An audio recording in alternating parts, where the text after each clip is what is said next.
Well, welcome. Glad you're here today, and I'm here in LLBN Studios, and this is God Talk, and we're coming to the end of a series on the book of Revelation. I'm a little bit sad. I love working on these things in Revelation. Maybe someday we'll go in and fill in some of the gaps that we didn't cover completely in going through this. There's always more. I'm working on a series. I'm going to be in the Philippines, assuming we can travel here in a few weeks. And I'm going to try to do a whole evangelistic series, all from the book of Revelation, and cover all the beliefs from Revelation. But today, we're down in Revelation 21 and 22. How can we do every verse in here? How can we talk about heaven? So we start with Revelation 1. Jesus is a star of the fourth quarter. The revelation of Jesus Christ. He's the Lamb of God and all of that. Great description of Jesus there when John is in vision.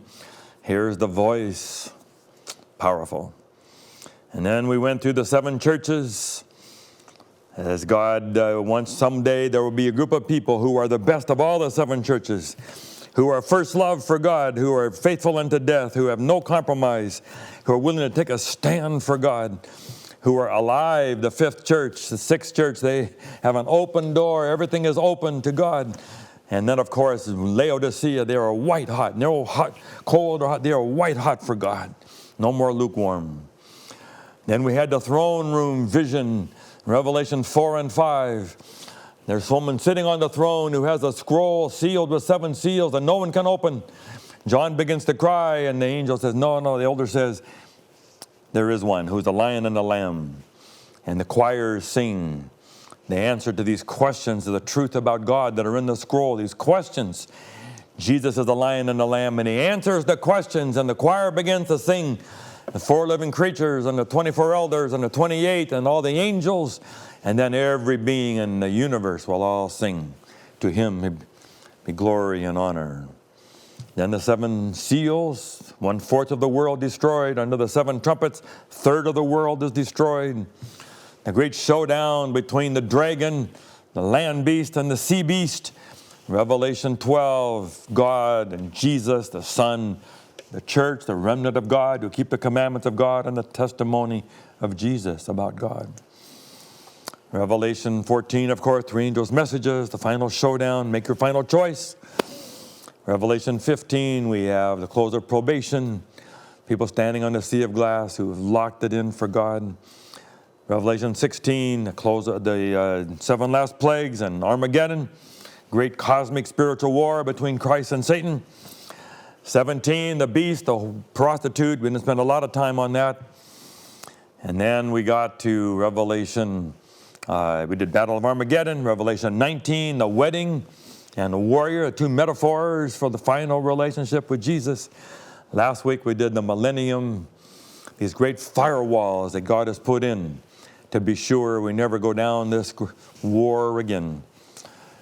Judgments, first judgment, second judgment in heaven, third judgment, the great white throne judgment with the great screen. Finally, every knee will bow and every tongue will confess God was right. So finally, we have the final outcome. The wicked die. Some people believe God rains fire down upon them. I believe the wicked die by separating from God and other reasons. And then the fire cleans up the universe. Either way, the universe now is clean. And we come to this, heaven. I asked my church, is there anything we could offer you that would make you willing to give up on heaven? They used to have Pharaohs, these restaurants where you could buy a zoo of ice cream, huge trough, you have the zoo or the trough, and they would bring the two people carrying this huge thing of ice cream, running all around, sirens going and bells, and you would gorge yourself on ice cream. If I could give you ice cream like that for the rest of your life, every meal, never get fat, never get sick, no disease, eat great tasting food forever, but no heaven. Did you do that? What if I could give you a Tesla car and you could drive 180 miles an hour. I give it to you for free, or Jaguar or Ferrari. What if I could put you on a cruise ship? Now, right now, cruise ships are a problem with our coronavirus as I tape this. But let's say I could put you on a cruise ship for the rest of your life and you'll live in the captain's suite, or the best, one of these huge suites with your own pool and jacuzzi, and everything comes to you perfectly, in food and the oceans, and you can travel the world all free for the rest of your life. But no heaven and eternal life afterward. Someone said to me, we make too big a deal out of heaven. Who cares about mansions and streets of gold anyway? We need to make more heavenly moments down here. Okay, fair enough. We should have more heavenly moments down here. I agree. And what we can do to bring heavenly moments to other people. But I said to this young pastor, I said, what about Aleppo and Iraq, in the middle of the terrible battles over there? People running away, buildings are rubble. People try to make a hospital, clinic, and they wear red crosses and they shoot at them. And you're scared every day, and you're a refugee in a camp somewhere, going across on a little boat across the Mediterranean. You don't care about heaven? Yeah. We don't always realize the longing. People, slaves picking cotton every day. Someday, swing low, sweet chariot. Easy to say when you're young and you're sitting on a beach in Hawaii, I don't need heaven, I got heaven here already. And I've been in some very nice places, and I've been in Halong Bay in Vietnam, and I've been eating on the grass out by Victoria Falls, and I have been at some very cool places around the world, and it is very nice sometimes. If you didn't think about the wars and viruses and disease and getting old and getting sick and suffering, and people with walkers, preaching the villa, every single person almost there with a walker. It's hard. You cannot string enough heavenly moments down here to make this world into heaven. We're looking forward to heaven. We're looking forward. And Jesus come down and said, someday there's going to be a heaven. I'm going to prepare a place for you. And now Revelation 21, verse 3. After the city of New Jerusalem comes down, and he says, there will be no more death, no more crying, no more pain, and no more night. No more refugees, no more little boys dying on the beach. I read about people dying. So-and-so died, and they give their age. And as long as that age is many years older than me, then okay, I got years to go before I get to that point. But that gap is getting smaller. I'm 66 as I tape this. 67 in a few weeks. When you go and to fill out a form on the computer, and you begin to click down to click on your age, and you keep spinning 70s, 60s, 53. I've just spent a long time now to get to my birth date. And I said to my church, one of these days, my boys will come and they'll say, Dad, I think it's time for you to sell the house, move into a nursing home. You'll be in a nursing home. Maybe it'll be a nice nursing home where they care for you, but at the nursing home, maybe some other people there, old, sick, people sitting in their wheelchairs in the hallway, nothing else to do, watch the day go by. Maybe you get Alzheimer's. And then finally you get sick and they take you by ambulance over to the hospital and hook you up to 1,000 machines. Someone sitting there watching you in ICU. And your family gathers around you, and then finally it's the end. And that red screen goes, and there's a flat line. And they cover you with a blanket, and they take you down to some place, and they fix you up, and they maybe cremate you or put you in a box. They take you in a nice car, in a Cadillac car, and they bring you down, and people walk you down the aisle, and they put you on a table, and they put some flowers and try to make it look nice. And my favorite singers will stand up and sing, and maybe they'll show a few pictures they found on my phone or somewhere. Here's Pastor Dan. Some of my friends I baptized or did weddings for will come. My sons may say a few words. And then comes the moment. It's done. Walk back down the aisle, put you in a car, drive you to the cemetery. They dig a hole with a backhoe. They say a few more words, and they come with a backhoe, and they lower you in there, and they throw some dirt, they throw some flowers. They throw all the dirt they had back in there. And they put the grass, and they put machines, and they stamp the grass. And they put all their flowers and they lay it out, and everyone goes home to a dinner at the church. And they laugh and they tell stories. And they go home, and that's it. That's it. That's it. Little article in the paper, we regret to inform. They put an article in a review or somewhere. Pastor Dan is gone. Oh, yeah, we remember him. And then the Bible says this one verse, there will be no more dying. For the former things are passed away. No more dying. Revelation 22:3, there will be no more curse. Think about the curse. Genesis said, God, let us make man in our image. And he makes people. And it says he gave us dominion. Our destiny was to have dominion over this world. We're supposed to be in charge. And then we come down and we have sin, and there's a curse. Curse. Moses stands up in front of everybody before he died. I was just on Mount Nebo where he died, but that day he preached Deuteronomy. And he said to all the thousands of Israelites, if you'll just obey God's commands, everything that I've taught you, you will be the head and not the tail. You will be the top and the bottom. Your barns will be full. Your flock, your crops will be full of fruit. I will bless you. You will never owe anybody. Everybody will owe you, but you won't owe anybody. And you will be great, and the world will honor you and come and ask you, who is your God? But if you don't follow me, you will come under a curse. And then he lists all these curses, and you'll be in debt, and you will suffer. Terrible things will come to your crops and so on. I don't believe those curses come from God, but that's another choice, another sermon. We chose wrong. Israel chose wrong. We deserve the curse. But Galatians 3 says Jesus came down and Christ became the curse for us. And he died on the tree and the cross for us. And he took the curse that was supposed to be ours so that we can have the dominion which is now his. He's the prince of this world. No more curse. Someday there will be no more curse. You think about the curse. Cars break down. Termites come into your house. TV remote doesn't work.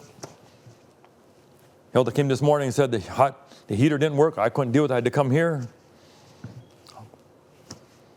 Curse. People are unkind. Church members sometimes are unkind. Curse. Sickness. Curse. I rented a car.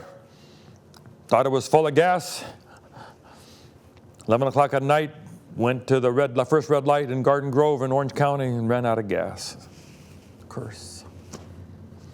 Man I read about was in New York, the businessman in his suit, coming home from work, tired, getting ready to get on the train. The train pulls in, some guy comes running, comes out, and he opens the door and he throws up all over the man in the suit. What did I do to get this? Curse. Curse. Vacuum cleaners, you're vacuuming the house, and the vacuum cleaner always unpulls the plug. When you're almost to the end, it unplugs. You got to go back over there and move the cord to do the last 2 feet. It's always like that, the curse. Sometimes I think when you have traffic, you drive, Satan is there, and he is shooting someone out from the road every time to just stop you. Someone slows in front of you. You can't get there on time. When you're there, the train comes right there with 100 cars. You have to wait for the train. It's a curse. You get a monopoly, somehow they always miss your property and you land on their property. It's a curse. The curse that we're under. I took Hilda to Switzerland 5 days. We drove every day up into the mountain to see the mountains. Every day there was fog. We never saw a moment of it. I took her up to Mount Denali to see it in Alaska. Never saw one bit of Mount Denali. Covered. It's a curse. It's a curse. And in our family, for 3 generations, my grandfather on both sides, my father, uncle, me and all my brothers, and now my son, there's no hair anywhere. It's a curse. And here in one verse it says, no longer will there be any curse. Jesus took the curse. But heaven and the new earth are not just opposites of what we have down here. You cannot just define heaven and the new earth by what it will not be. There will be no more tears, no more crying, no more pain, no more suffering, no more cancer, no more heart attack, no more suffering, no more coronavirus, no more getting old. We will have the opposite of all those things. We will have life. Life the way we were meant to be at the age we were supposed to be. Life at our peak. You will feel totally alive. People think heaven will be boring. You're being spirit sitting on a cloud, or you're just part of the drops of water that merge back into the ocean. We will sit there and worship God and just stare at God, and God will stare at us forever. No. Some people think we're going to be studying all the big books that you got tired of studying when you were in school. We're studying theology, big thick books. We're going to be studying physics. We're going to be in school for eternity.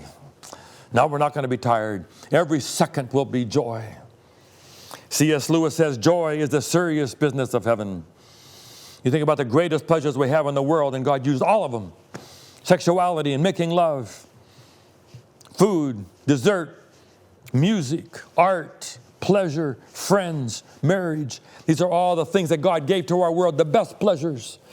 Trying to say someday heaven will be greater than all of it. All those pleasures are sacraments to try to say heaven will be better. Heaven will be better. No eye has seen, no ear has heard, no mind has conceived what God has prepared for us. Then there's the idea of reward. Revelation 22, verse 12. Behold, I am coming soon, and I have my reward with me. That reward is not just going to feel like a reward for the poor people. They've suffered all their lives. Now they finally get a reward. It'll even be a reward for the richest people, for the Donald Trumps and the Bill Gates and all the richest people in the world. Heaven will feel like a reward to them. Wow. Even these people that buy and sell $400, $500 million houses. Read one guy, he had 10 houses down on the beach in Malibu. Why do you need 10 houses? Heaven will be better than that. Sometimes people invite me to their mansion or something that they have bought, or their motorhome, or their fancy new car, and I say, you still going to want to go to heaven? Oh, yes, Pastor Dan, this is nothing compared to heaven. It's pretty nice. Not heaven yet.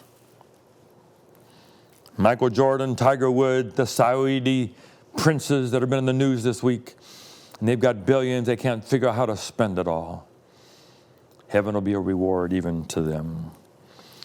Then there are 2 more words here.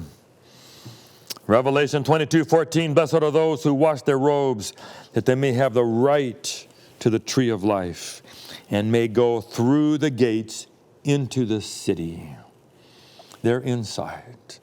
But there's another group, Revelation 22:15, outside are the dogs, the sexually immoral, the murderers, the idolaters. There's going to be 2 groups, in and out. Noah's Ark, in and out. I have a whole sermon I do, in and out. I didn't ask people to make a decision. You remember the wedding, Matthew 25. Some people go inside, they're ready to go inside. The other 5 not ready outside. The door is shut and they hear the voice say, we don't know you. In and out. There are those who believe in what is called universalism. Unitarian church and some growing theology. The idea that God is so loving and so kind that eventually he'll find a way to get everyone in. You have to be insane to reject God. And that God will give you more chances, even what they call post-mortem chances. Even after you've died, there will be more chances in resurrections where you, okay. and you'll finally see the light. And God will keep forgiving and keep winning until you're all in. I would say God is a universalist from God's side. And God is love, and God is forgiving, and He wants everyone in. But for some insane, inexplicable reason, not everyone wants to be in. And Revelation in the last chapter of the Bible is clear. You're down to the last 7, 8 verses. Some will go into the tree of life and be inside. Some will be outside. Will you be inside? I tease some of my young pastors. They went to a U2 concert, which is, I guess, Christian people. I know the group and know some of the songs. Still haven't found what you're looking for, famous songs. They paid $100 each to go to a U2 concert down in Orange County. They didn't even think of me. I said, you didn't even think of me. I didn't even come into your mind that maybe Pastor Dan would want to go to that concert. You were inside, I'm outside. Never thought about me. We were at home for Thanksgiving. My sons came home in their 20s. They all went to go down to a Anaheim Duck hockey game. Got tickets. Think about me. They're inside, I'm outside. We've gone to big parties to look at the Christmas lights, and here they're all big cars coming in, and they go inside. We're outside. I go to General Conference session. I'm going to go again this year. It's going to be in Indianapolis if all things go together. Hope the big crisis doesn't affect that. So I also not only work with LBN, I work with Quiet Hour down the street here in Redlands. They invited me to come help with the booth in Quiet Hour.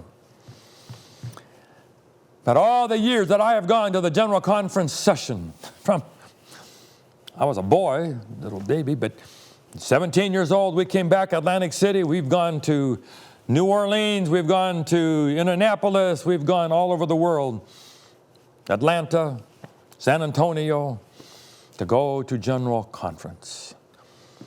And I get my room in a hotel. Someone gives us a little money, but I put my own money in. And my brothers and I will all walk in our suits. We're pastors for the church all our lives. But we never get to go down to the main floor. There's always some guard there guarding.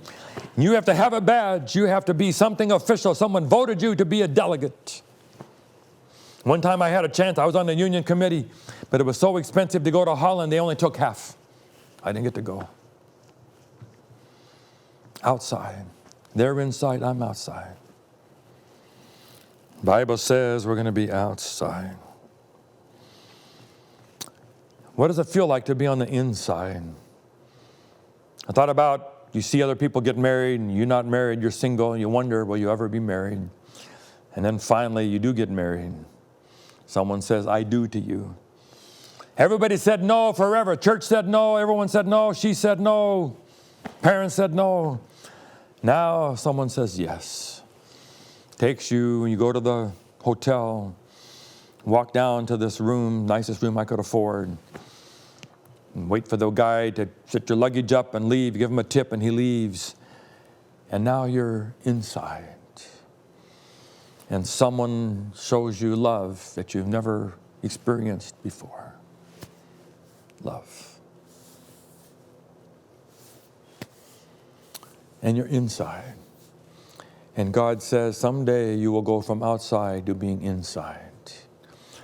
And you will go through the gates, and you will go to the tree of life, and you are inside, and someone will begin to shout your name, and you made it. And all your church friends will come around. You made it. I preached at graduation. I said, you graduated today. And we watch and we see your name and we clap for you because you made it to graduation. But said, please don't just win this graduation. Someday we'll be inside of heaven and we'll wait to hear the angels call your name and the doors will open. And we know we will do 1,000 years together inside. Inside. You don't want to hear the voice. We don't know you. Don't know you. And then will come the verse where it says, 21:3 and 22:3, now the dwelling of God is with men, and he will live with them, and they will see his face. We're going to be with God. You think about this. 4 living creatures, it says in Revelation, never stop singing, holy, holy, holy. Satan made certain charges against God, and these living creatures said, not us, we're with you, God. Never stop singing, holy, holy, holy, worship to God. Revelation 12 says, the accuser of the brethren will be cast down. The accuser will never be there to stand up for God. We will stand up for God. Holy, holy, holy, worthy is the Lamb. There will be no more accusations against God. Every lie will have been answered. Every question will have been answered. That scroll that had the questions about God will be finally exposed, and Jesus answers it. And he said, we overcome by the blood of the Lamb. All the questions have been answered. The beast and the smoke of their torment never stops day and night. But someday it's going to stop. There will be no more snoping. There will be no more beasts. There will be no more accusations against God. Those have been settled forever. And God's presence will be with us, and it's safe. The questions have been answered. Accusations are over. The book Great Controversy has a paragraph that said, one pulse of harmony rings throughout the universe. Every blade of grass, everything worships God as love. The war is over. War is over. My brother told me he's watched some science fiction movie, and they're in with this alien in a pool of water, and this lady says to him, you want me to show you what love is like on our planet? Yes, I'd like that. He thinks he gets against the move, said, no, stay over there. In our world, to be show love means you have to get physically together. She says, no, not in our world. And she wraps him, envelops him in this atmosphere of love, and it's beyond anything he's ever felt before. We will be forever in that environment in heaven. The atmosphere of the love of God, without space, without sin, without any of the other barriers, in the presence of God. And then there is the verse that says, Revelation 22, the Spirit and the bride say, come. Can you imagine to hear the voice, come? I've had a dream that I was in heaven in a high-rise apartment. I retired and I'm up in a high-rise. I'm old. And all of a sudden, we begin to hear rumbling. There's earthquakes and everyone goes out, and my wife and my sons go outside. And I'm in my cane and I struggle to come out, and I come out and they're all know, come on, Dad, we're going to heaven. And I don't see an angel, and they all have an angel, and I have no angel. What happened? I didn't make it. And all of a sudden, an angel comes around the corner, said, I was looking for you. I went to your room, but you weren't there. Here you are. And my angel takes me to go to heaven. And you hear the one word that will matter over all other words of history. Come, come, come. The Spirit, Jesus says, come.